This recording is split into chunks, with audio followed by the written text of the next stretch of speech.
3-Minute Positivity by Susan Reynolds. If you're looking to lead a more joyful, calm, peaceful life, there are some very interesting exercises in this book. However, the title is misleading. They're not 3-minute exercises.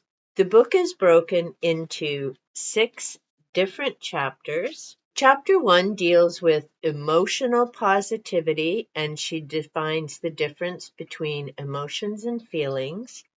Chapter 2 is about our mental positivity, the thoughts that we have, self-talk. Chapter 3 is about physical positivity, accepting your body as it is, so not putting yourself down if you have an issue with weight, not putting yourself down if you're not exercising as much as you would like to, but take an honest assessment of where you're at now, and then if you need to tweak and make some changes, then follow through with that.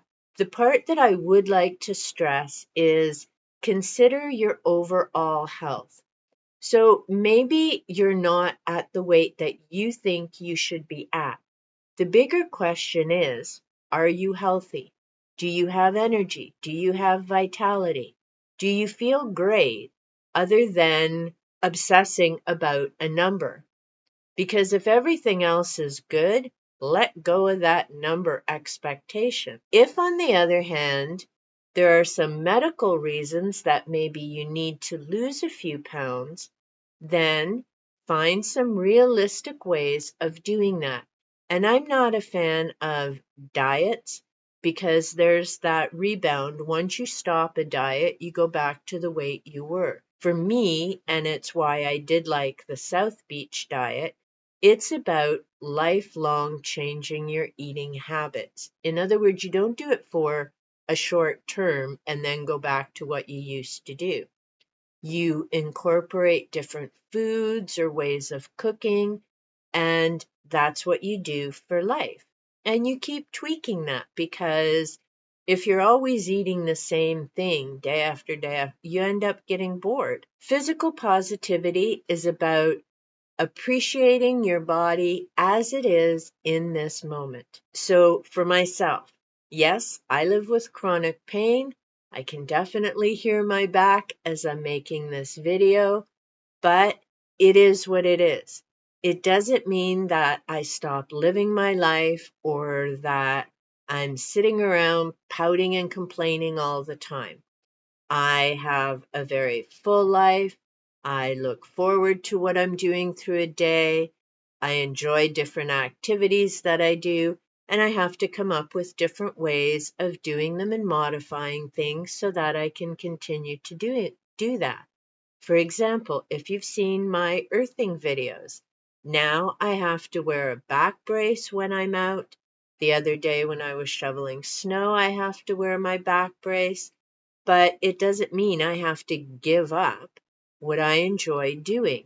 And do I wish I didn't have that issue? Absolutely. But I'm not going to let that stop me from living my life.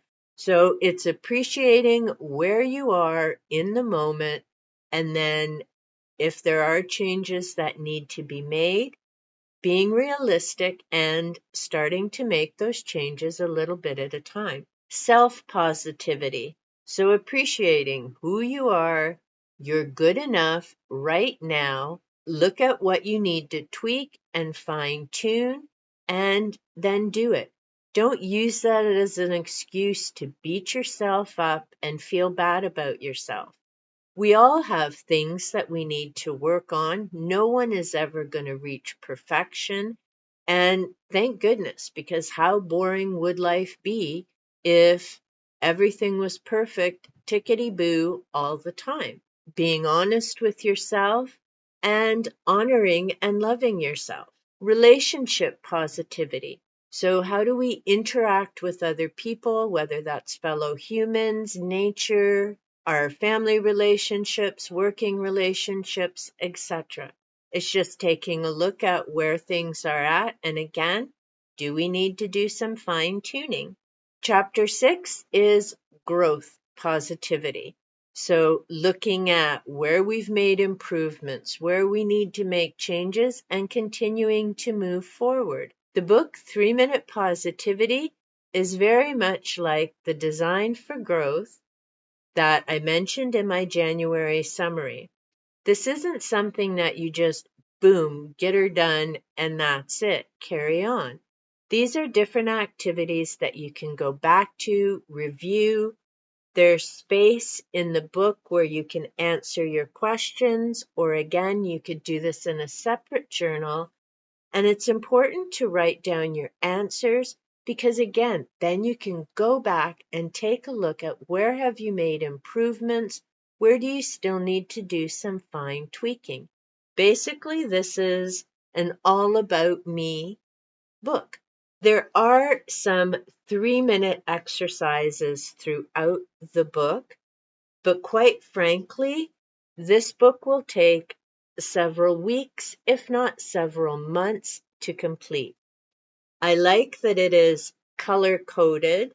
So, section 1 is all the green, section 2 is pink, yellow, purple, blue, and a different yellowish color. You can use your sticky tags to mark where each section is because maybe that particular day or week you just want to focus on one area. So the book does have a nice setup. It's great whether you're new to starting your journey and accepting yourself and loving yourself, or if, like me, you've done personal work for a long time. It just proves that we're never completely done. There's always something we can improve or change or learn about. So I'll be working through this book as well. And yes, I'll be having a busy year between my research, compiling everything together, working through this book, working through the 12 steps on design for growth. But to me, all that self-work is definitely worth it because it ends up making me a better, more positive person and helps me continue living the dream. Am I a millionaire? Absolutely not. Do I want to be a millionaire? It'd be nice, but you know what? I don't need millions to have a joyful, peaceful life. For me, this is time well spent. Whether you're doing the activities in this book, working 12 steps for the design for growth, incorporating the 21 rituals to change your life, whatever it is that you're personally doing to learn about yourself, learn about new things, and the more tools that you have, the easier it is to deal with those days when something may become challenging or difficult, or we're just having a case of the blahs. An important part of this book that I really enjoyed is about retrain your brain.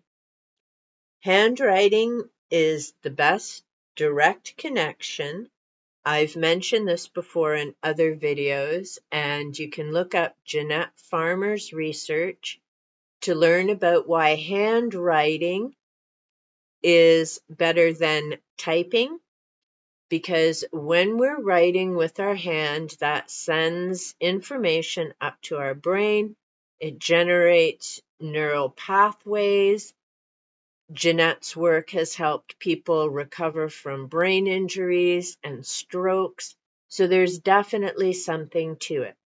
On the other hand, if you're a typer, I would say still do this. Just be aware that when you're doing the typing, it's just a different way of getting that information into your brain. Another factor, of course, is that whatever you're writing in here as you do the activities, it's just for you. You don't have to share it with anyone else. You don't have to talk to anyone else about what you've put in here.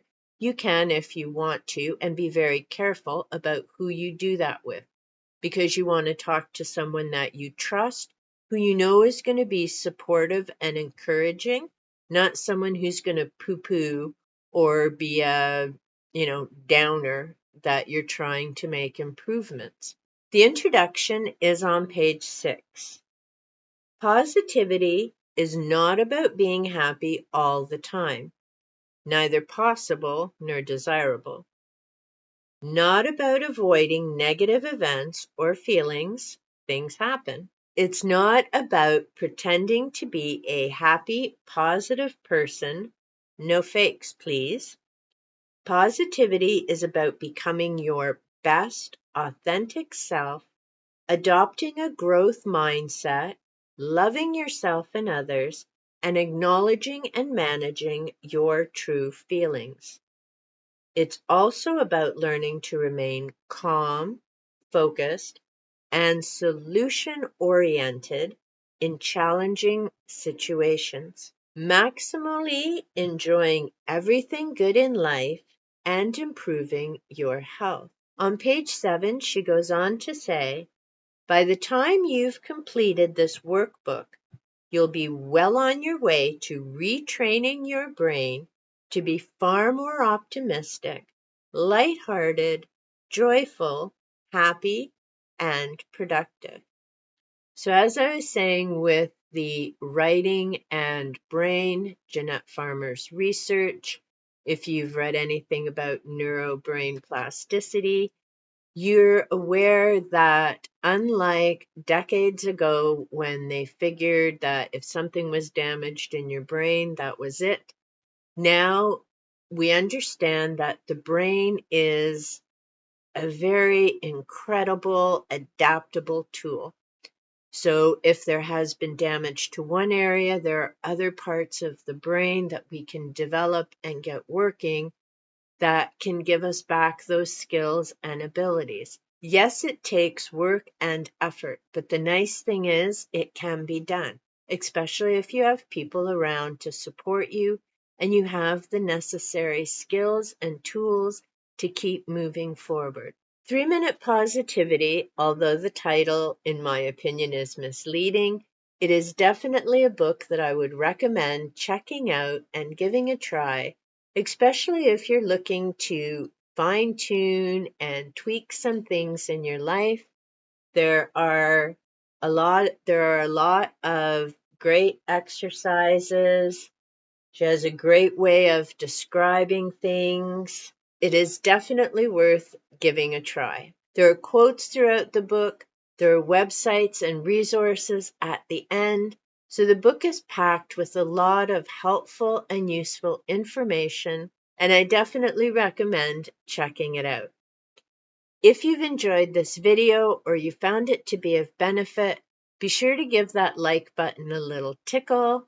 If you've made it this far, be sure to give me a little thumbs up, or you can give me a smiley face in the comments down below, as that definitely helps to get this information out there to more like-minded souls who may enjoy and benefit from the content, and that helps our little community grow. If you enjoy bookish content, nature videos, or my silly cats, be sure to give that subscribe button a boom and turn on the little bell so you know when I upload content that may be of interest to you. Until the next time, happy self-searching, and we'll chat soon.